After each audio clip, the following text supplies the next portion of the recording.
There are laws that govern your money. Laws not written in books of men, but etched in the fabric of the universe. They are invisible to the eyes that see only matter, yet they direct every coin, every opportunity, every flow of wealth. You have been told that money comes by labor, by struggle, by chance, but the truth is deeper. Behind every fortune, behind every stream of abundance, these hidden spiritual laws are at work, faithful and exact, waiting only for your recognition. When you align with them, money no longer eludes you, it seeks you, multiplies for you, and serves your highest good. The first law is law of spoken word. In the beginning was the Word, and the Word has never ceased its power. The breath that escapes your lips does not vanish into silence, but sets in motion unseen forces that answer to the vibration you have uttered. Many souls speak idly of lack, declaring that money is scarce, that life is hard, that the purse remains empty. And so it is, for the law cannot be mocked. The universe takes every word spoken as a command and rushes to fulfill it. When you say, "I never have enough," the law obediently seals your path with limitation. When you say, "Wealth flows to me easily and constantly," the same law opens doors you did not see, and channels of supply stream in like rivers finding the sea. The spoken word is not a mere sound, it is a decree stamped with the fire of your spirit. What you repeat becomes your covenant with life. The tongue can bind or it can free. It can create gold or it can create dust. The tongue is the rudder of your ship, turning the great wheel of your destiny, guiding the waters of prosperity toward your shore or away into a barren desert. This is why one must guard every word. Idle complaints are not harmless. They are seeds of poverty cast into the soil of the unseen. But a word spoken in faith is like a royal seal pressed into wax. It carries authority, and the universe bends to obey. Consider how often people chain themselves with phrases of defeat. "I cannot afford it. I always fall behind. Money slips through my hands." Each phrase becomes a prophecy. Every repetition engraves it deeper into the fabric of their experience. But when one awakens to the law of the spoken word, they begin to use their tongue as an instrument of wealth. They say, "Every dollar I spend returns to me multiplied. I am rich in every sense, and my wealth increases daily. Money comes to me from expected and unexpected sources." And behold, the world reshapes itself to match the vibration of these decrees. The spoken word holds a power beyond logic, for it does not operate only in the realm of sound, but in the realm of spirit. Words call forth images, and images become substance. When you say, "I am prosperous," the mind paints the picture, and the picture becomes a mold into which the universe pours its wealth. The words you speak are spells, and your life is the casting. Speak carelessly, and chaos follows. Speak with intention, and abundance flows. The law does not differentiate between jest and seriousness, between play and prayer. The tongue cannot tell lies to the spirit. All words are taken at face value. When you laugh and say, "I am always broke," the law still obeys. Therefore, it is wisdom to put a watch over your mouth and to train it only in the language of wealth. Every utterance must be sifted, purified, refined. Only words that uplift, words that affirm, words that declare riches and supply must pass your lips. For what you consistently proclaim, you surely become. There are those who speak words of lack and yet wonder why their pockets remain empty. They do not know they are daily planting weeds and then despairing when weeds cover the field. But there are also those who speak words of wealth until their entire atmosphere vibrates with prosperity. Such a one cannot be poor, for the world has no choice but to deliver the very thing that has been commanded. The law is impartial, it is mechanical, but it is also magnificent. It bends to the word spoken with faith. When you awaken in the morning, your first words shape your day, to rise and declare, "This is a day of increase, and money flows to me easily and effortlessly." Sets invisible forces in motion that organize opportunities, arrange meetings, and orchestrate events in your favor. When you retire at night and say, "I am grateful for the wealth that has been given," and greater riches are on their way. You plant seeds in the fertile soil of the subconscious, and they sprout while you sleep. The tongue is the sword of spirit, and with it you carve the path of gold or the path of lack. If you wish to see your finances change, you must first change your speech. Withdraw forever the language of fear, debt, and scarcity. Replace it with the language of supply, overflow, and abundance. Do not say, I cannot. Say instead, I am open to receive. Do not say, I lack. Say instead, I am full. Do not say, I never have enough. Say instead, all my needs are met, and more is given still. These words will feel strange at first, as though they are untrue. But the law does not ask whether you feel their truth, it acts to make them true. Every word spoken with faith is a seed, and the harvest is certain. Speak of wealth as though it is already yours, and wealth will come rushing to you. Speak of opportunities as though they are already prepared, and they will appear at your door. Speak of money as though it is a constant friend, and it will follow you like a shadow. Speak of your purse as though it is never empty, and it will be filled. Life has no choice but to mirror your word, for the word is the law in motion. The tongue, when mastered, becomes a treasure chest. Every phrase is a coin, every sentence a jewel. You may scatter them carelessly and lose your fortune, or you may guard them and create wealth beyond imagining. The wise understand that their fortune is not outside of them, but within their very mouth. Their wealth lies in the decree they are bold enough to make, and the faith with which they sustain it. Thus, the law of the spoken word stands as the first and greatest of the hidden spiritual laws that govern money. It is not hidden because it is obscure, but because few are awake enough to see its power. Once revealed, it transforms the tongue into a key that unlocks every vault, a magnet that draws every coin, a fountain that never ceases to flow.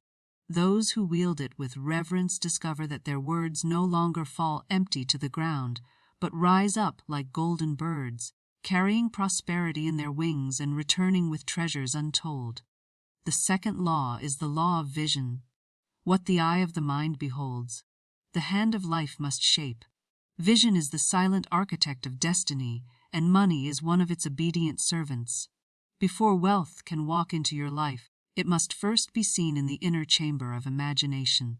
The unseen world precedes the seen, and the invisible blueprint of thought and vision is more real than the coins that jingle in the pocket. Every mansion was once an image in the mind of a builder, every fortune once a picture in the heart of a dreamer. Without vision, money drifts past you, unclaimed and unnoticed. With vision, money gathers and flows toward you, for it recognizes the image it was designed to fulfill. Most souls err by keeping their inner sight filled with pictures of lack, of bills unpaid, of empty purses and heavy burdens. They study their bank statements with dread and imprint that very image upon their spirit. Then they wonder why the same conditions multiply. They forget that the outer world is only a reflection of the inner sight. Whatever you behold within, you inevitably call forth without. To fix the gaze upon lack is to summon more lack. To see only debts is to invite more debts. But to see abundance, to picture streams of gold flowing toward you, to imagine overflowing accounts and the joy of giving freely, this is to lay the foundation upon which wealth must rest. Vision is not a pastime of idle fantasy, but a sacred act of creation. The mind paints, and the universe builds. If the picture is of plenty, life will frame it with substance. If the picture is of scarcity, life will frame it with want. Therefore, discipline your inner eye to see only the reality you desire. When you sit quietly and envision yourself free, prosperous, unburdened by debt, and filled with overflowing supply, you are not deceiving yourself. You are shaping the mold into which the divine substance pours itself. The unseen responds to the image held with unwavering faith. Those who understand the law of vision know that they must be faithful to their picture, even when outer appearances deny it. To hold fast to an inner image of abundance when the wallet is thin is the test of mastery. The world may sneer and call it delusion, but the wise know it is the seed from which harvest comes. For no harvest appears before the seed is planted, and vision is that seed. Do not uproot it by doubt or dig it up with fear. Nurture it, water it daily with faith, and it must grow. The poor man who continually pictures himself poor cannot rise above his picture. He sees himself as lacking, and so life arranges itself to keep him in that condition.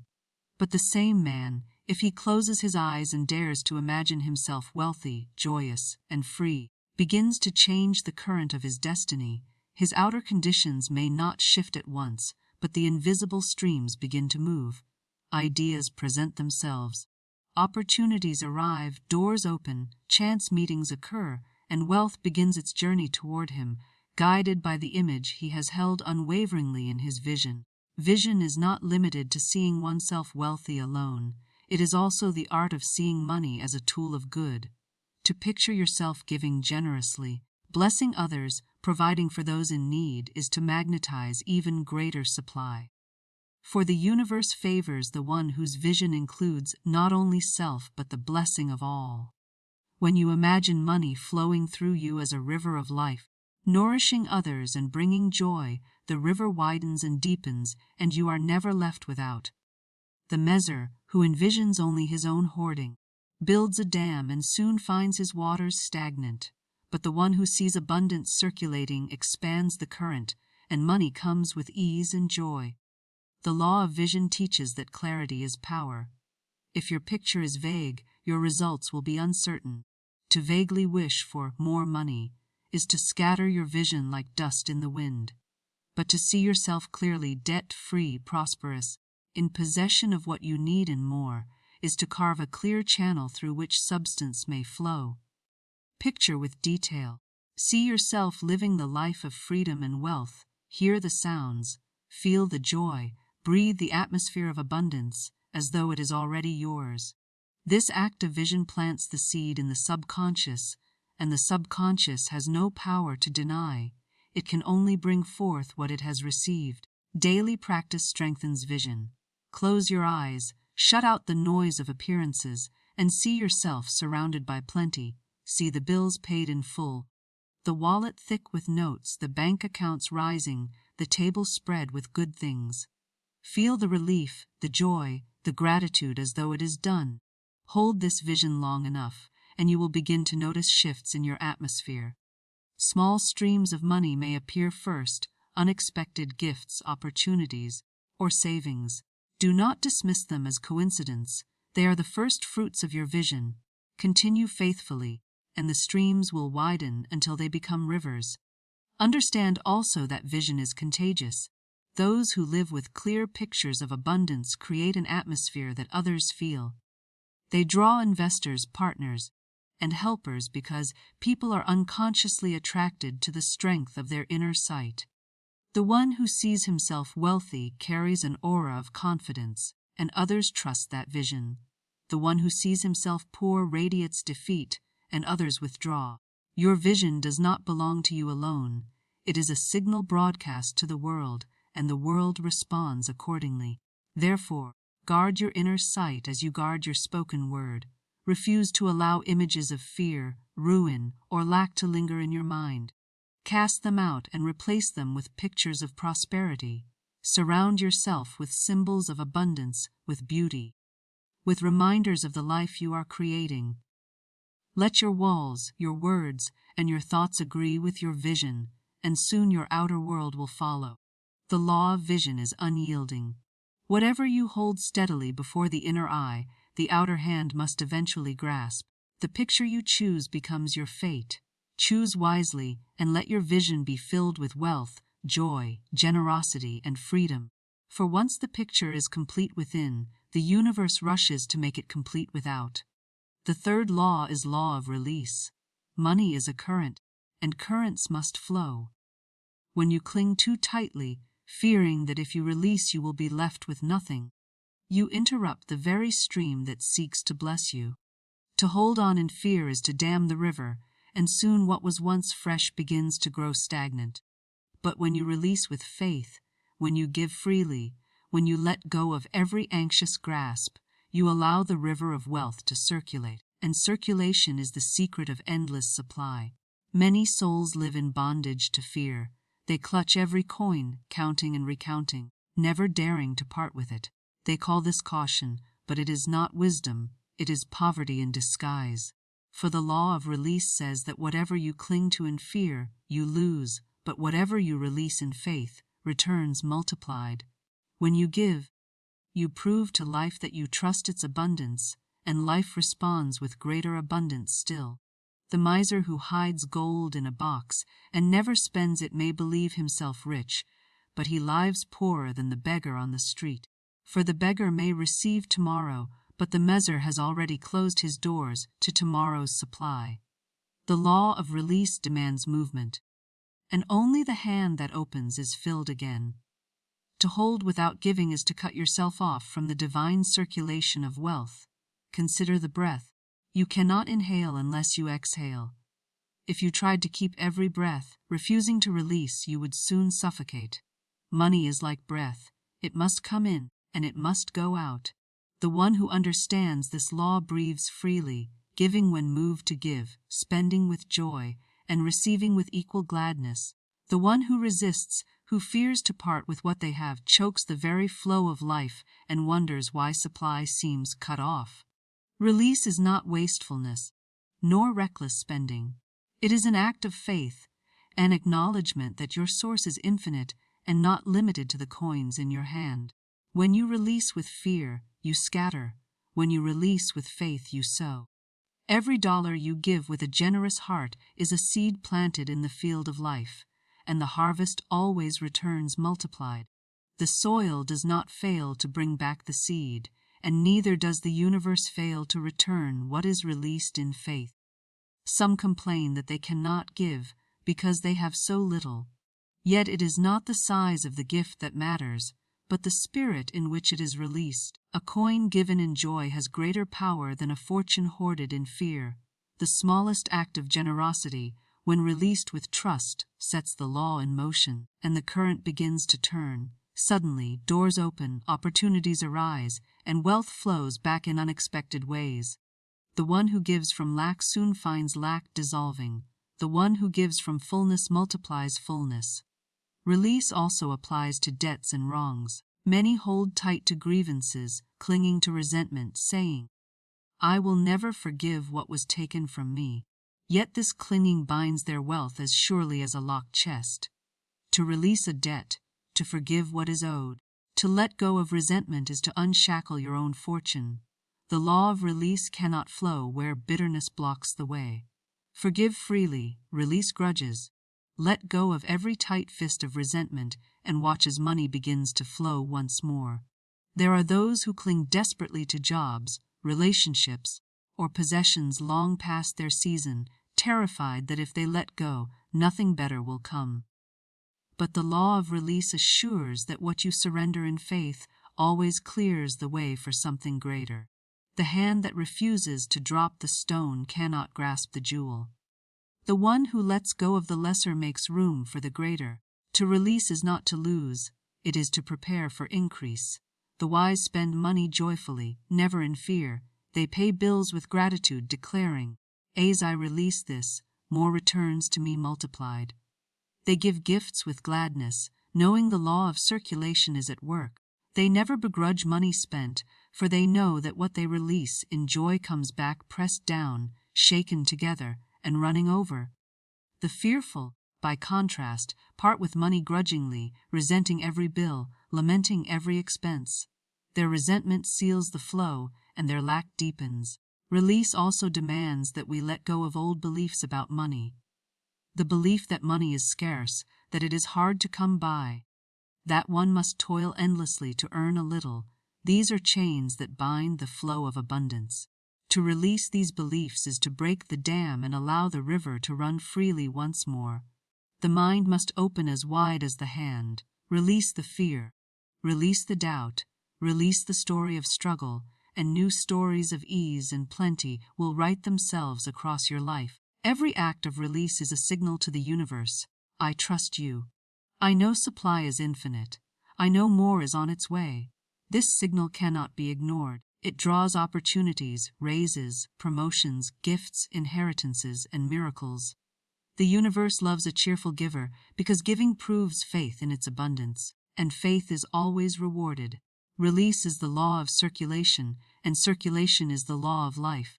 The heart that pumps blood into the body must also receive it back, or life ceases.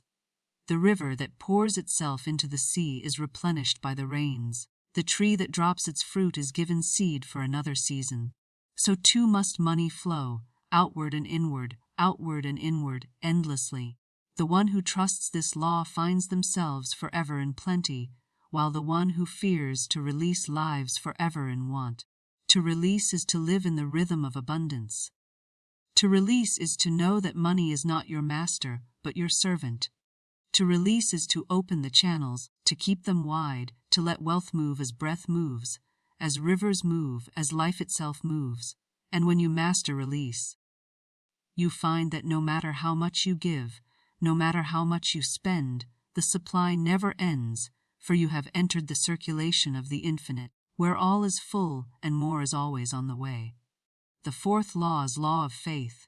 Faith is the golden key that unlocks the vaults of heaven. It is the unseen hand that pulls treasures from the invisible into the visible.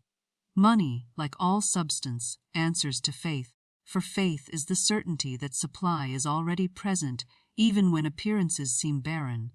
To live by appearances is to walk in shadows, but to live by faith is to walk in light. Faith dissolves lack, cancels fear, and commands wealth to appear, for faith speaks the language the universe cannot refuse. Many cry out, "I will believe when I see," but the law is not built upon seeing before believing. The law is built upon believing until seeing. Faith precedes form, it does not follow it. The farmer does not wait to see a harvest before sowing seed. He sows in faith, knowing the unseen processes are already at work. In the same way, one must declare their abundance while the purse still seems empty. They must affirm, "I am provided for," when the bills lie scattered and the accounts appear bare. Faith is the refusal to let appearances dictate reality. Faith knows that supply exists, even if the eye does not yet behold it. Those who walk by appearances alone are tossed about like leaves in the wind. They see lack and believe in lack, they see debt and believe in debt, and so they remain bound in chains of limitation. But those who hold faith know that appearances are but shadows of yesterday's beliefs. Today's faith plants tomorrow's abundance. They do not waver when the outer world seems empty, for they know the invisible storehouses are already full and waiting to pour themselves into form. Faith does not plead or beg, it commands. It stands firm, unwavering, declaring, "I know my supply is here, I know money flows to me now, I know every need is already met." Such words are not wishes, they are decrees. Faith makes no bargains, no timid requests. It issues commands, and the universe rushes to obey. Fear is faith inverted. Fear believes in lack as strongly as faith believes in abundance. Fear says, "There is never enough," and so never enough appears. Faith says, "My supply is endless," and the endless stream begins to flow. Every moment you choose either fear or faith, and your choice is written into your experience. To choose faith is to choose wealth, for faith aligns you with the infinite supply that is ever present. The great secret is that faith is not something you strive to have. It is something you choose to stand upon. Just as you trust the ground beneath your feet without question, so must you trust the invisible ground of abundance upon which your life rests. You do not pause before each step to wonder if the earth will hold you. Likewise, you must not pause in doubt, wondering if the law of supply will provide. Faith is the certainty that it must. Faith is not shaken by delays. Delay is but the shadow of doubt cast upon the path. When faith stands firm, time itself bends, and what seemed far away comes quickly. The one who doubts scatters the current of supply, pulling in one moment and pushing away the next. The one who holds faith unwaveringly pulls the current steadily until it arrives at their shore. Faith does not look at the clock. It knows that the unseen works swiftly and perfectly in its own way. Faith is also expectancy. To expect good is to prepare the soil for its harvest. The faithful one does not speak of wealth and then prepare for lack. They do not pray for increase and then worry over loss. They set the table. They open the purse. They make room, for they know supply is already on its way. Expectancy is faith in motion, the outward sign of the inward belief. Many who live in lack pray for money but expect none. They speak words of abundance but prepare for poverty. Their lips declare riches, but their hearts prepare for failure. This divided spirit cannot manifest wealth, for the law answers to the heart, not to idle words. The one who truly has faith aligns word, thought, and action. They speak abundance, they picture abundance, they prepare for abundance, and thus abundance must come. Faith is not shaken by appearances of loss, for it knows that even in loss the seed of increase is hidden. When something is taken, faith declares, "This is but the clearing of the way for greater supply." When money seems to vanish, faith says, "What is mine cannot be lost. More is already on its way." Faith never trembles at the storm, for it knows the calm beyond. To live by faith is to live as though the unseen supply is more real than the coins in your hand. It is to speak as though the vaults are open, to act as though every need is already met, to give as though the well can never run dry. This faith creates its own evidence, for soon the invisible becomes visible, and money appears in ways beyond expectation. Opportunities, gifts, inheritances, promotions, chance meetings, faith arranges them all. Faith is not passive, it is active. It stirs you to act boldly, to step forward, to claim what is yours without hesitation. The fearful hesitate and lose, but the faithful act and receive. Faith whispers, "Move," and when you move, provision meets you on the path. It does not appear before you step, it appears because you stepped. The law of faith reveals that abundance is never absent, never withheld. It is always present, always ready, always waiting. The only barrier is disbelief. The moment you believe without wavering, the floodgates open, and supply rushes forth. Faith is the hand that turns the key, and once turned, the vault cannot remain closed. The fifth law is law of gratitude. Gratitude is the golden magnet that draws all things unto itself. It is the fragrance of wealth, the song of abundance, the signal that tells the universe, "This one is ready for more." To give thanks for what is already at hand, however small, is to multiply it. To complain over what is absent is to diminish even what you have. Gratitude is the law of multiplication, for whatever you bless expands, and whatever you curse withers away. So many live in the desert of discontent. They look at their coins and sigh, "It is too little." They gaze at their table and grumble, "It is not enough." They see others blessed and whisper, "Why not me?" And so, by their ingratitude, they chain themselves to lack.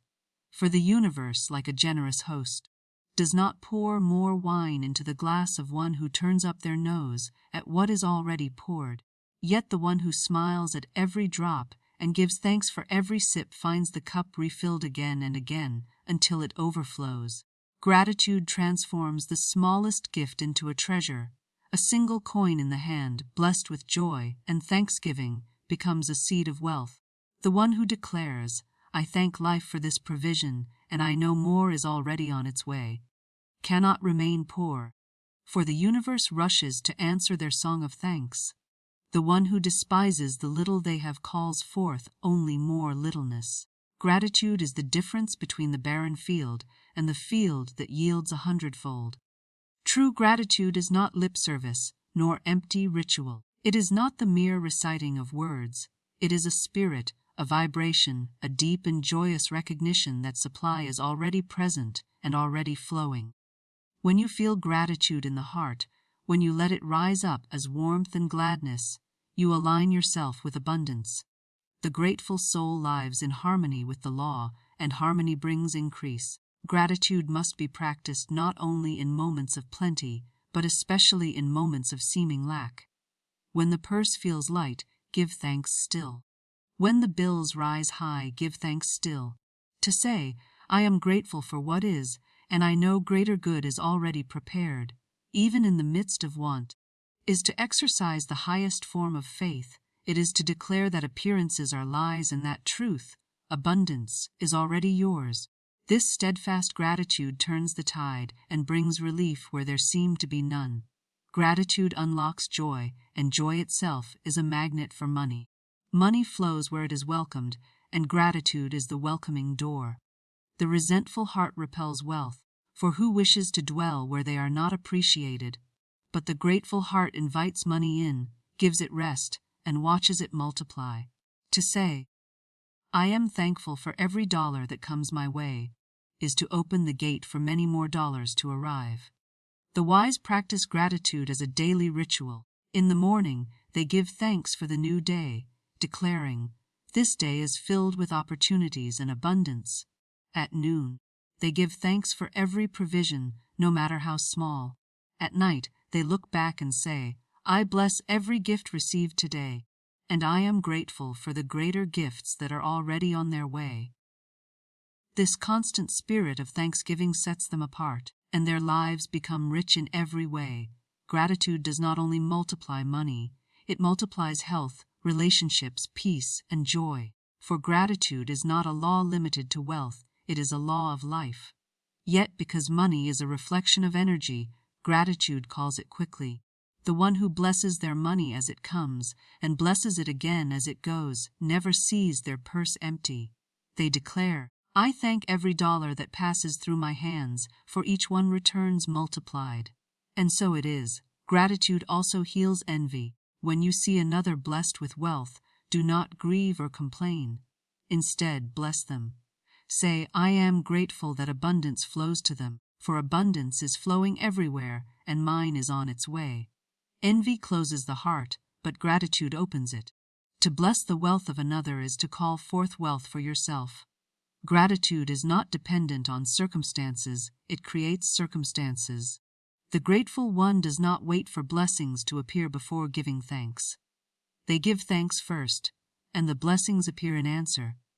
Gratitude is the seed, and manifestation is the harvest. The one who learns to bless every present moment soon finds every future moment filled with blessings. Even challenges must be met with gratitude, for hidden within them are gifts unseen. To say, "I am thankful for this test, for it will turn into a triumph," is to transform difficulty into opportunity. Gratitude transfigures what seems bitter into sweetness, what seems loss into gain, what seems delay into perfect timing. There is nothing gratitude cannot touch and increase. Thus, gratitude is not only a practice but a law. It governs money as surely as gravity governs the earth. When you give thanks, you align with increase. When you complain, you align with decrease. The choice is ever yours. To live in gratitude is to live in wealth, for wealth follows thanksgiving as surely as dawn follows night. The sixth law is law of divine compensation. The universe is a perfect accountant. No gift, no effort, no kindness, no act of love is ever lost. The balances may seem hidden for a time, but the law of divine compensation ensures that all is returned in due season, pressed down, multiplied, and overflowing. Every seed planted must bear fruit. Every act of giving, whether in coin, word, or deed, sets in motion a return, and that return never fails. Many believe that life is unjust, that some are favored while others are forgotten. They look upon their giving and wonder why the reward does not appear at once. But the law is not bound to human impatience. It works in silence, unseen, arranging circumstances, moving hearts, shifting opportunities, until the time is ripe. What you have sown in faith is already on its way, though the field may still look bare. The harvest cannot be denied, for the law of divine compensation keeps perfect books. Money is only one form of return, but it is often the one most sought. If you give in love, if you give in faith, if you release with joy, money must find its way back to you. It may not come from the same place or in the same form, but it must come, for the law is exact. A coin given to a beggar may return as an opportunity you never expected. A meal shared with the hungry may return as an inheritance, a raise, or a gift from a stranger. The channel may differ, but the return is certain. The fearful hold back, saying, "If I give, I may lose." but the law of divine compensation never permits loss to one who gives in truth. Even when something seems taken, it is but a clearing for something greater. The universe does not subtract without adding, does not take without giving, does not allow a vacuum to remain empty. What departs in one form returns in another, often richer, fuller, better than before. Divine compensation also governs injustice. When you are wronged, when what is yours seems stolen or withheld, do not despair. Do not waste your strength in bitterness or revenge. Rest in the law, for it will restore. What is unjustly withheld must return in some higher way. What is stolen must be repaid by life itself. The scales may tip for a moment, but they always return to balance. To forgive is to trust the law, knowing that no one escapes the perfect accounting of the universe. There are those who labor faithfully and feel unrewarded, who pour out energy and see little return, but nothing is lost. The law records every effort. That which seems unnoticed is stored in the invisible bank of life, and the interest grows until the day of release. Suddenly, what seemed a barren season bursts into increase, and years of faith are rewarded in a moment.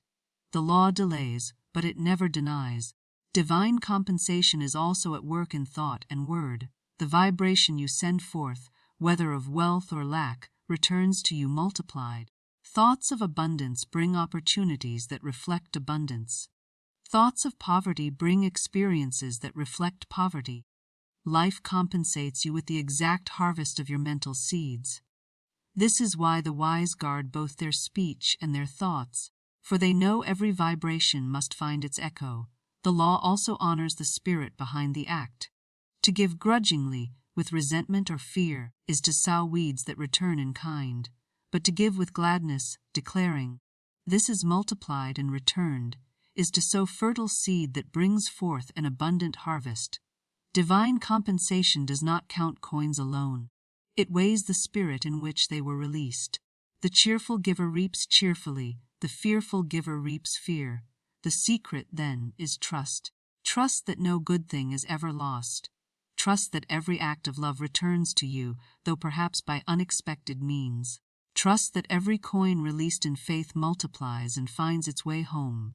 Trust that the law is perfect, unfailing, impartial, and eternal. When you release with trust, you stop clinging and begin receiving. You stop fearing loss and begin expecting increase. This law frees you from worry over fairness. You need not watch anxiously for repayment from the exact person or place where you gave. Your good may return from the east when you gave to the west. It may come from a stranger when you blessed a friend. Do not confine the channels, let the law decide. All that matters is that the return is certain, and it often arrives richer than you imagined. Divine compensation also teaches that the universe is abundant beyond measure. There is no shortage, no lack, no ceiling on what can be returned. The only limit is the measure you give. Give little and little returns. Give much and much flows back. Life reflects your own openness, and the law ensures that reflection is perfect. You cannot outgive the infinite, for the infinite always returns in greater measure. To live by this law is to rest secure, knowing you are never unrewarded, never forgotten, never left in loss. Even apparent setbacks are setups for greater compensation. Even delays are accumulations of interest waiting to be poured out in greater abundance. To trust this law is to live in peace, giving freely, releasing joyfully, knowing all is returned in divine perfection. The seventh law is law of expectancy. Expectation is the womb of manifestation. What you truly expect in your heart, life must deliver. Not what you vaguely wish for, not what you half believe, but what you fully expect as certain and unavoidable. Expectancy is the invisible summons that draws money, opportunities, and blessings into form. To expect is to prepare the soil for harvest, and the law cannot deny the harvest to one who has made ready for it. Most live in the shadow of doubt, saying with their lips, "I hope for abundance," but in their hearts expecting lack. They speak of riches, yet secretly prepare for failure. They utter words of increase, yet act as though the purse will remain empty, and life, reading not the words but the expectation behind them, Mirrors lack back to them faithfully. For the law is impartial. It answers not to pretense but to true expectancy. Expectation is faith clothed in certainty. It is the calm assurance that money is not only possible but inevitable. It does not ask, will it come? It declares, it is already here. Just as one who plants seed in the earth expects the harvest in its season, so must you expect your abundance. You do not dig in fear each day to see if the seed has vanished. You water, you wait, you prepare the barn, for you know the harvest must arrive. So it is with wealth. Once the seed of faith is planted, expectancy is the waiting that knows, the waiting that prepares, the waiting that rejoices even before the fruit appears. Expectation shapes behavior. The one who truly expects money prepares for it. They make room in their purse. They keep their accounts in order. They act as though increase is certain. They do not shrink back in fear, but step boldly into opportunities, for they know the law will support them. Their expectancy radiates confidence, and others are drawn to it. Investors, partners, and friends feel the certainty and add their own energy to the manifestation. Expectancy attracts not only money, but also the people and circumstances through which money comes. The one who expects failure, even while hoping for success, cannot rise. Their every act betrays their hidden belief. They hesitate, they doubt, they retreat, and the universe, reading their expectation, delivers failure faithfully. Expectancy is a magnet, pulling to you exactly what you anticipate. To change your life, you must change what you expect, not with words alone, but with the inner conviction that wealth is already prepared and cannot be withheld. Expectation is not arrogance, it is alignment. It is not demanding of life, but recognizing that life has already given. The river is already flowing. Expectancy is simply placing your vessel in its path. The sun is already shining. Expectancy is simply opening your window to let the light in. Money is already in circulation. Abundance is already prepared. Expectancy aligns you with it so that it may enter your experience. This law also teaches that you must expect good in every situation. Even when loss appears, expect gain to follow. Even when doors close, expect better doors to open. Even when delays arise, expect perfect timing. The expectant heart turns every seeming obstacle into a stepping stone, for it knows the universe never withholds. It only redirects toward greater good. Expectation is strengthened by gratitude. To give thanks for what is, while expecting more, is to open wide the channels of increase. Gratitude declares, I bless what I have. Expectation adds, I know more is coming. Together they create the perfect vibration for wealth. Gratitude roots you in the present abundance. Expectancy draws in the abundance yet unseen. The wise live in a state of joyous expectation. They rise each morning saying, something wonderful is on its way today. They go about their tasks alert, knowing that money and opportunity may appear from any direction. They do not dictate the channel but trust the law to deliver. And because they expect, they recognize the gift when it comes, while the unexpected let it pass by unnoticed. Expectation is the law of preparation. Life fills only the vessels you place before it. If you expect little, you prepare little, and little comes. If you expect much, you prepare much, and much flows in. To live in expectancy is to enlarge your vessel, to stretch your capacity, to make room for overflowing good. The law cannot pour wine into a thimble. It can only fill the measure you set. The law of expectancy stands as the crowning law of wealth, for it binds all the others together. You may speak words of abundance, but if you expect lack, your words fall empty. You may hold visions of wealth, but if you expect failure, your vision fades. You may release, you may give, you may express gratitude, but without expectancy the doors remain half shut. Expectancy is the key that locks in the harvest, the seal that ensures manifestation. Therefore, expect abundance as surely as you expect the sun to rise. Expect money to flow as surely as rivers run to the sea.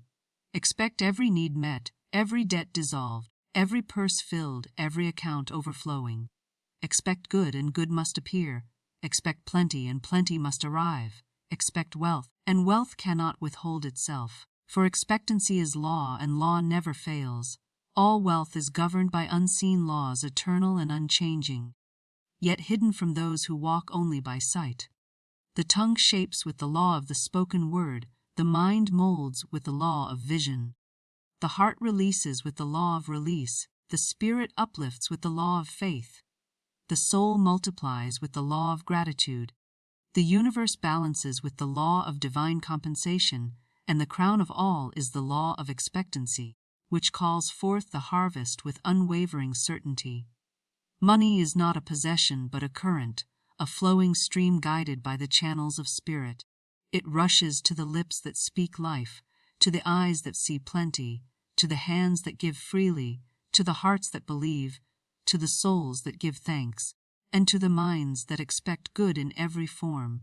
To align with these laws is to step into the eternal river where lack does not exist, and where wealth becomes not a chase but a natural unfolding. The laws wait for no man's permission, they act always, they respond faithfully, they answer precisely to the vibration you hold. Whether you summon lack or abundance, fear or faith, doubt or expectancy, the laws remain impartial. They return only what you have sown in word, thought, and deed. The question is never whether the law works. The question is whether you are aligned with it. When the 7 laws are lived as one, money ceases to be a struggle. It ceases to be a chase or a burden. It becomes a reflection of divine order, a symbol of alignment, a tool for creation and blessing. Wealth then serves its true purpose, not to enslave, but to set free, not to hoard, but to expand, not to corrupt, but to magnify the good already planted within you. To walk in these laws is to walk in certainty that the universe is lavish, supply is infinite, and every soul that aligns will be met with more than enough. There is no scarcity in the mind of the infinite, and so there can be no scarcity for the one who abides in its laws. These are the hidden laws, yet they are hidden only from the eyes that refuse to see. To the awakened, they are plain, and to the faithful, they never fail.